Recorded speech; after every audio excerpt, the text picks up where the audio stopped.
Hi, അപ്പോൾ എല്ലാവർക്കും നമസ്കാരം. ഇന്ന് ഞാൻ യൂട്യൂബ് ചാനൽ തുടങ്ങിയിട്ട് ഫസ്റ്റ് ടൈമാണ് ഇങ്ങനെ ഒരു വീഡിയോ ചെയ്യുന്നത്. അപ്പോൾ എനിക്ക് എത്രത്തോളം ഓക്കെ ആവുമെന്നൊന്നും അറിയില്ല. ഞാൻ എൻ്റെതായ രീതിയിലൂടെ മാത്രമാണ് പറഞ്ഞു വന്നത്. അതുകൊണ്ട് ഭയങ്കര ആർഭാടങ്ങളും കാര്യങ്ങളും ആക്കിയിട്ടൊന്നും സംസാരിക്കുന്നില്ല. ഞാൻ കോമൺ ആയിട്ട് സംസാരിക്കുന്നത് പോലെ തന്നെയാണ് സംസാരിക്കുന്നത്. പിന്നെ ഞങ്ങൾ വീക്കെൻഡ് ആയതുകൊണ്ട് ഒരു ബിരിയാണി ഉണ്ടാക്കി നോക്കാമെന്നുള്ള മൈൻഡിലാണ് നിൽക്കുന്നത്. പൊതുവേ വീക്കെൻഡിലാണ് ഞങ്ങൾ അങ്ങനത്തെ എന്തെങ്കിലുമൊക്കെ പരീക്ഷിക്കാനുള്ളതൊക്കെ പരീക്ഷിക്കൽ. അപ്പം ഇന്ന് നമ്മളെ യൂട്യൂബിൽ ഭയങ്കര ഫെമിലിയർ ആണ്, എല്ലാവർക്കും അറിയാം.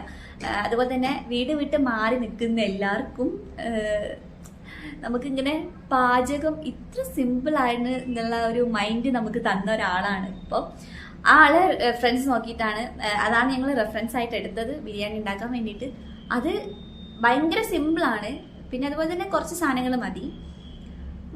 നമുക്ക് സമയം ലാഭിക്കാം, പിന്നെ നമുക്ക് പണി ലാഭിക്കാം. അങ്ങനെയൊക്കെ ഒരുപാട് കാര്യങ്ങളുണ്ട് ഈ ബിരിയാണിക്ക്. അപ്പം നിങ്ങളൊന്ന് കണ്ടു നോക്കണം. എന്തായാലും ലിങ്ക് ഞാനിവിടെ കൊടുക്കാം. പക്ഷെ നിങ്ങൾ ഈ വീഡിയോ കണ്ടിട്ട് ആരെ ബിരിയാണിയാണ് ഞാൻ ഉണ്ടാക്കിയത് എന്നുള്ളത് പറയണം. കാരണം ഏകദേശം ഞാൻ ഇപ്പം ഇത്രത്തേതിന് പറഞ്ഞപ്പോൾ നിങ്ങൾക്ക് കാര്യം മനസ്സിലായിട്ടുണ്ടാവും ആരാ.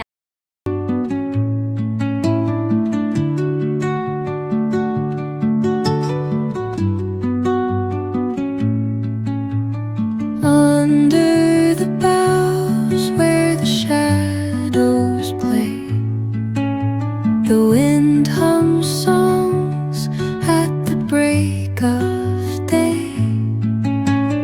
whispering pines, secrets untold, carrying tales only the forest holds. Moonlight spills through the velvet dark, patterns, leaving its mark. The roots stretch deep, the earth's gentle sigh, a lullaby sung to the open sky. ബിരിയാണിയുടെ കഥ. ബിരിയാണിയിൽ നമ്മൾ ഈ ആള് പറഞ്ഞ വീഡിയോയിൽ correct എന്താ പറയുക, നമ്മൾ പറയുന്ന അളവിൽ ഒന്ന് അങ്ങോട്ടോ ഇങ്ങോട്ടോ മാറിയാൽ ഫ്ലോപ്പാവും. അതേപോലെ കറക്റ്റ് എടുക്കുകയാണെങ്കിൽ അടിപൊളി സാധനം കിട്ടും. കാരണം ഇന്ന് ഞങ്ങൾ എടുത്തതിൽ ചിക്കനിൽ കുറച്ച് വെള്ളം ആഡ് ചെയ്യാൻ പറഞ്ഞിരുന്നു. അപ്പം വെള്ളത്തിൻ്റെ അളവ് കുറച്ചൊന്ന് കുറഞ്ഞു പോയതുകൊണ്ട് തന്നെ ചെറുതായിട്ടൊന്ന് അടി പിടിച്ചില്ല എന്നുള്ള മട്ടാണ്. പക്ഷേ എങ്കിലും അത് എഫക്റ്റ് ചെയ്തില്ല ബിരിയാണീനെ.